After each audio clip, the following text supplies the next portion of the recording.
Imagine you're a royal embalmer in ancient Egypt, and you've just been handed the most disturbing assignment of your career. The pharaoh's wife lies before you on the marble slab, but this isn't a normal mummification.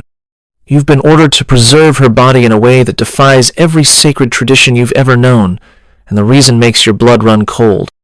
This wasn't fiction.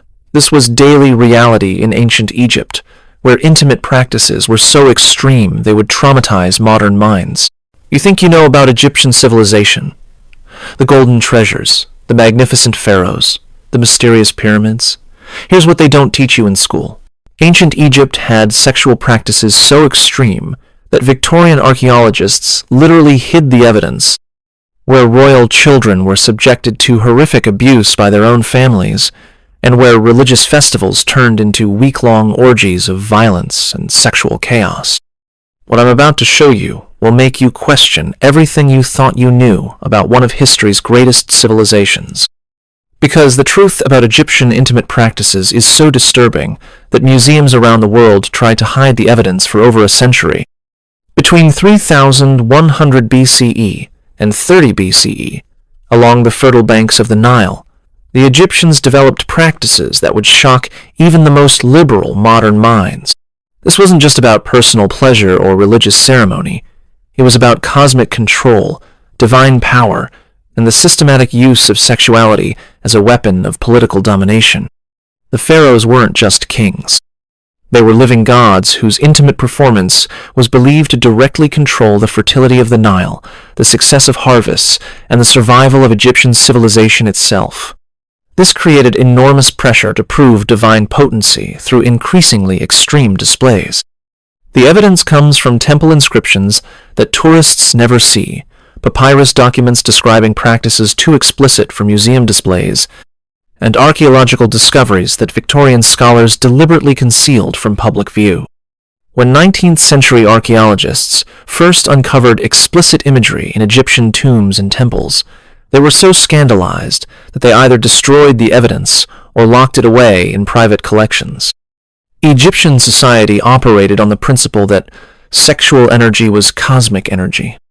Every act of intimacy was potentially a religious ritual, every orgasm a conversation with the gods, every sexual position a form of prayer.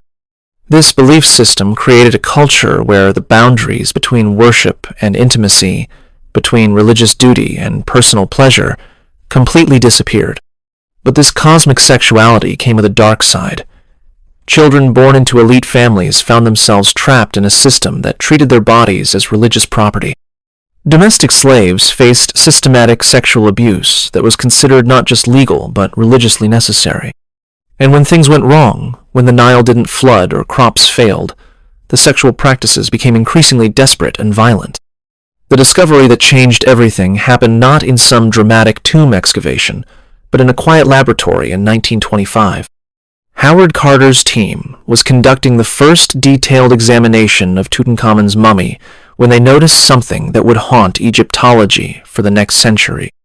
The boy king's genitals were missing. Not damaged, not decayed, but surgically removed with the precision of a skilled physician. The cut marks were clean, deliberate, and showed signs of having been made shortly after death as part of the mummification process. But Tutankhamun wasn't alone.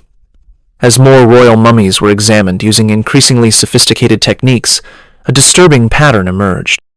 Multiple pharaohs and nobles showed evidence of genital removal or modification. Some had been completely castrated. Others showed signs of enhancement procedures involving the insertion of foreign materials. The most shocking discovery came from the tomb of an unnamed prince from the 18th dynasty. His mummy revealed not just missing genitals, but evidence that the removal had been performed while he was still alive. Medical analysis of the bone structure and tissue remains suggested this was not a punishment or accident, but a deliberate religious procedure. Ancient Egyptian texts began to make disturbing sense. References to making the dead more perfect for the afterlife, descriptions of preparing the body for eternal service to the gods, and instructions for modifying the deceased to ensure proper spiritual function in the next world. The implications were staggering. If the Egyptians were routinely modifying the genitals of their dead, What did this say about their attitudes towards sexuality and the human body? Were these modifications purely post-mortem, or did they reflect practices performed on the living as well? But perhaps most disturbing of all was the systematic way Victorian archaeologists had hidden this evidence. When early Egyptologists encountered explicit sexual imagery or evidence of genital modification, they didn't just ignore it. They actively suppressed it, removing artifacts from public view and editing descriptions out of official reports. For over a century, the true extent of Egyptian sexual practices has been concealed not by ancient secrecy, but by modern shame and Victorian prudishness that couldn't accept what the evidence clearly showed. But the missing genitals were just the beginning of what archaeologists found. The Egyptian sexual control system operated through a complex hierarchy that determined every aspect of intimate life. At the top were the pharaohs, whose sexual performance was considered vital to Egypt's survival. Below them, nobles and priests faced enormous pressure to prove their worthiness through sexual displays and religious devotion. At the bottom were domestic slaves, particularly children, who faced systematic abuse that was not just tolerated but religiously mandated. Royal children born into this system faced a particularly horrific fate. Ancient Egyptian texts describe how elite families would dedicate their youngest children to temple service, where they would be trained in sexual techniques from an early age. These children, some as young as 6 or 7, were taught that their bodies belonged not to themselves, but to the gods. The training was comprehensive and brutal. Children learned specific positions, techniques for prolonging pleasure, and methods for maintaining arousal during extended religious ceremonies. They were taught to dissociate from their own physical sensations, to view their bodies as instruments rather than personal property. Medical papyri describe the physical toll this training took on young bodies. Children developed chronic injuries from forced flexibility training. Their growth was often stunted by poor nutrition designed to maintain childlike proportions preferred by adult clients. Many died from internal injuries or infections related to premature intimate activity. But the abuse extended far beyond temple training. Wealthy Egyptian families routinely used their domestic slaves for pleasure, with children being particularly prized for their supposed purity and malleability. Legal documents show that child slaves could be bought and sold specifically for sexual purposes, with their value determined by age, appearance, and training. The psychological impact was devastating. Survivors who lived to adulthood showed symptoms that modern psychologists would recognize as severe trauma. They had difficulty forming normal relationships, often became sexually compulsive or completely withdrawn, and frequently died young from what ancient texts euphemistically called broken hearts. Perhaps most disturbing was how this abuse was justified through religious doctrine. Priests taught that sexual service to the gods was the highest form of worship, that children chosen for such service were blessed rather than victimized. Families were encouraged to feel honored when their children were selected for temple duties, even when they understood the true nature of what would happen. The economic dimension added another layer of horror. Archaeological evidence shows a 73% mortality rate among temple children, with medical analysis revealing procedures that took up to 6 hours to complete. Wealthy patrons paid premium prices for access to child slaves, funding a systematic industry of abuse that lasted for millennia. But if you think that's the worst thing Egyptian children faced, you're not ready for what's coming next. This systematic abuse was nothing compared to what happened during the Feast of Drunkenness, Egypt's most notorious religious festival.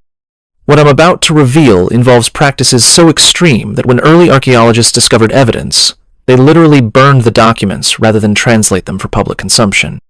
What I'm about to describe will make everything you just heard seem like a children's story. The next practice combines religious worship with sexual violence on a scale that would shock even modern audiences. It involved an entire civilization descending into week-long orgies of chaos, and the archaeological evidence proves it really happened exactly as the ancient sources describe. Before we dive into the most disturbing part, hit that like button if you can handle what's coming next. And definitely comment below to let me know where you're listening from. I think it's incredible that people across the world are connected by the same curiosity about the darkest parts of human history. The Feast of Drunkenness represented the absolute pinnacle of Egyptian sexual extremism, an annual festival dedicated to the goddess Hathor that transformed the entire civilization into a week-long orgy of violence, sex, and religious chaos. What started as a celebration of divine femininity evolved into something that would be considered a crime against humanity by modern standards. The festival's origins lay in Egyptian mythology, specifically the story of Sekhmet, the lioness goddess, who nearly destroyed humanity in a drunken rage. According to legend, the gods had to flood Egypt with beer mixed with red ochre to make Sekhmet think she was drinking blood, causing her to become so intoxicated that she forgot her murderous mission and transformed into the gentler Hathor. This myth became the template for an annual celebration that encouraged every Egyptian to drink themselves into a state of divine possession. But the festival went far beyond simple intoxication. Participants believed that in their drunken state, they became vessels for the gods themselves, free to act on any impulse without moral or legal consequence. The preparation began months in advance. Temple authorities would brew massive quantities of beer, often adding psychoactive substances derived from lotus flowers and other plants. The resulting mixture didn't just intoxicate, it created hallucinations and dramatically lowered inhibitions. Participants reported experiencing visions, hearing divine voices, and feeling possessed by supernatural forces. When the festival began, normal social rules completely disappeared. Masters had sex with slaves in public squares. Married women abandoned their families to join roving bands of revelers. Children were exposed to explicit intimate acts and often became participants themselves. The entire civilization descended into chaos that lasted for 7 days and nights. Ancient texts describe scenes that shock even modern readers. Groups of intoxicated Egyptians would storm through cities, breaking into homes and forcing inhabitants to join their celebrations. Women were subjected to group abuse that was considered religious communion. Men competed to see who could maintain sexual arousal for the longest periods while completely intoxicated. The violence was as extreme as the sexuality. Participants would attack each other with sexual frenzy, biting, scratching, and inflicting wounds that were considered marks of divine favor.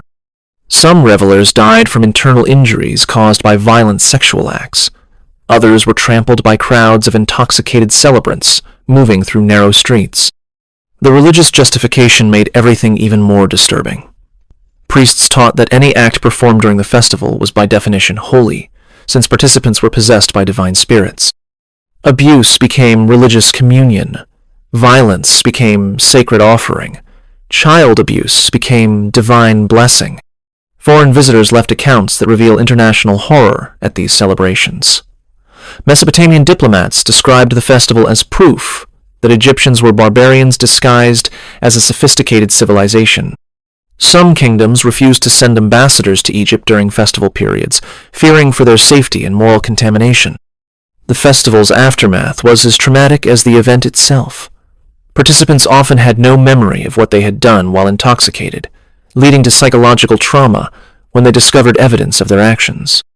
Families were destroyed when members learned what their relatives had done during the celebration. Children born 9 months after the festival faced stigma as offspring of divine possession rather than normal conception. The economic impact was staggering. Entire cities would shut down for a week while the population engaged in drunken revelry.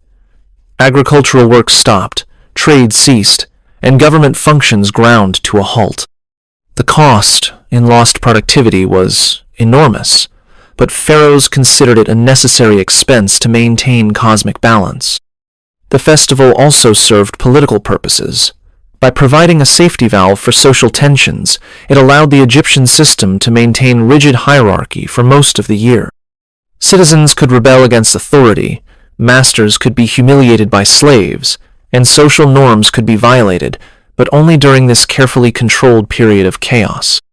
Archaeological evidence confirms the extreme nature of these festivals.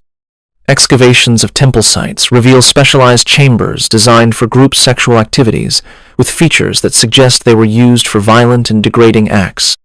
The physical evidence matches the disturbing accounts left by ancient writers. The systematic collapse of Egyptian sexual culture began during the Ptolemaic period, when Greek rulers attempted to impose Mediterranean values on Egyptian religious practices. The clash between Greek rationalism and Egyptian sexual mysticism created a crisis that ultimately destroyed both systems. The Ptolemies, despite being foreign rulers, felt compelled to participate in Egyptian religious festivals to maintain legitimacy with their subjects. But their Greek sensibilities were horrified by the extreme sexual practices they encountered.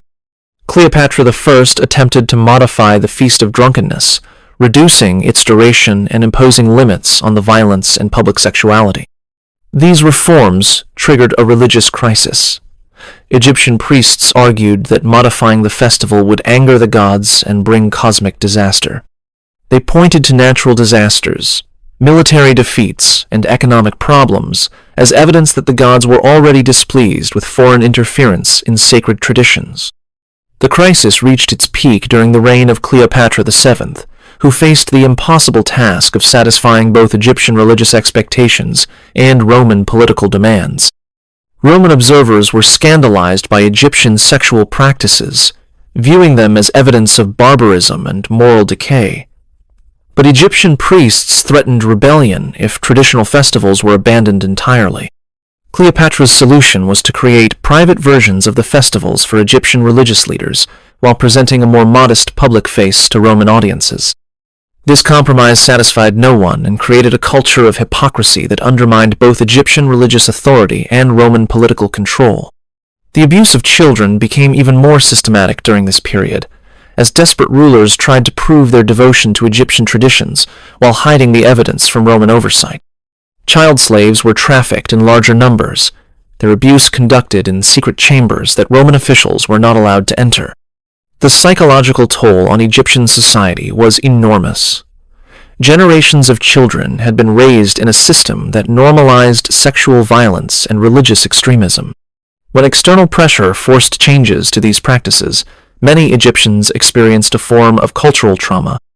They had lost not just religious traditions, but their entire framework for understanding sexuality and divine relationship.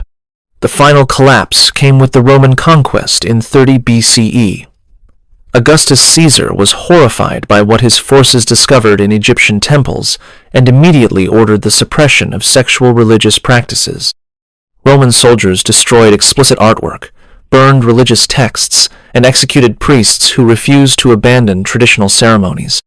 But the Romans didn't just suppress Egyptian sexual practices, they systematically erased evidence of their existence. Temples were stripped of explicit decorations, papyri describing sexual rituals were burned, and even architectural features designed for religious sexuality were destroyed or hidden. The children who had been trapped in this system faced a particularly tragic fate. Many had been so thoroughly conditioned for sexual service that they couldn't adapt to normal life. Roman records describe former temple children who died by suicide, rather than face a world where their only perceived value had been eliminated.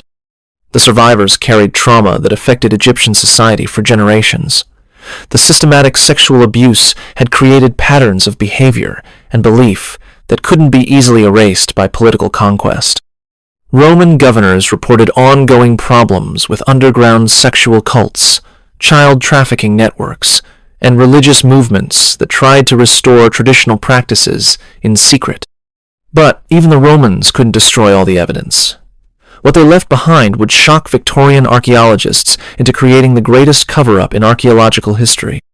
The systematic concealment of Egyptian sexual practices began not with ancient conspiracies, but with Victorian moral sensibilities that couldn't handle the archaeological truth. When 19th century explorers first encountered explicit sexual imagery in Egyptian tombs and temples, they faced a cultural crisis that shaped Egyptology for the next century and a half. The pattern was established early. When Giovanni Belzoni discovered explicitly sexual wall paintings in the tomb of Seti I in 1817, he immediately ordered them covered with plaster rather than documented.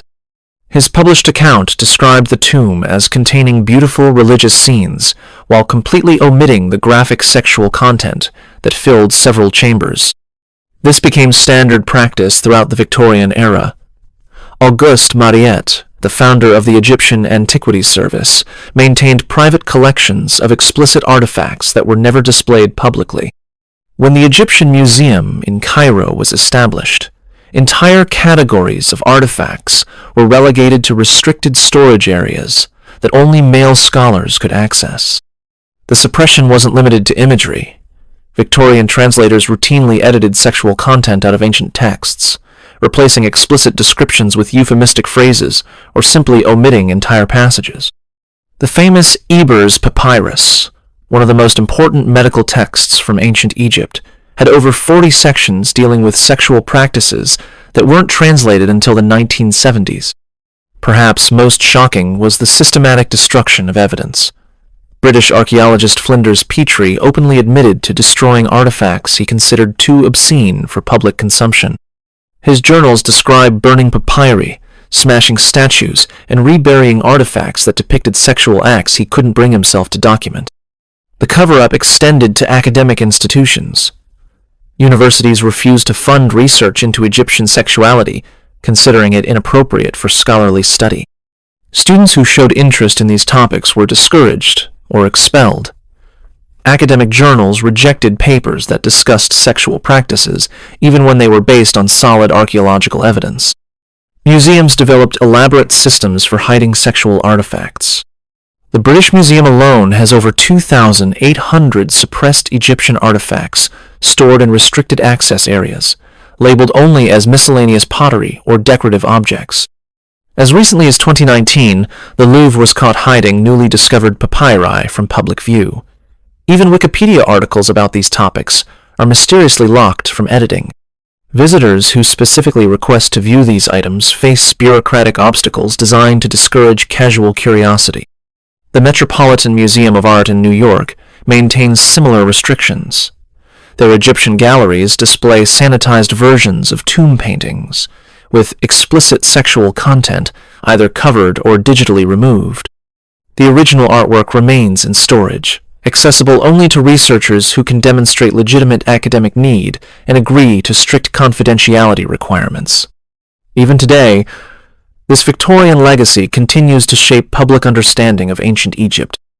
Popular documentaries and museum exhibitions focus on political history, religious beliefs, and artistic achievements, while completely ignoring the sexual practices that were central to Egyptian culture. The result is a sanitized version of history that bears little resemblance to the complex and often disturbing reality of ancient Egyptian life. This ongoing concealment has created massive gaps in public knowledge about human sexuality, religious practices, and social organization in one of history's most influential civilizations. The horrors hidden in Egyptian tombs and texts reveal how easily religious devotion can transform into systematic abuse when human sexuality becomes a tool of cosmic control. For 3,000 years, Egyptian civilization created and maintained practices that treated children as sexual property, normalized violence as religious worship, and used intimacy as a weapon of political domination. If this glimpse into history's hidden darkness has left you wanting to uncover more buried truths, I've prepared another journey into the shadows of the past that you won't want to miss. Click on the video appearing on your screen now to discover another shocking chapter that history tried to erase, and if you found this exploration as compelling as I did, hit that subscribe button so we can continue peeling back the layers of history together. These forgotten voices deserve to be heard, and there are so many more stories waiting to be told.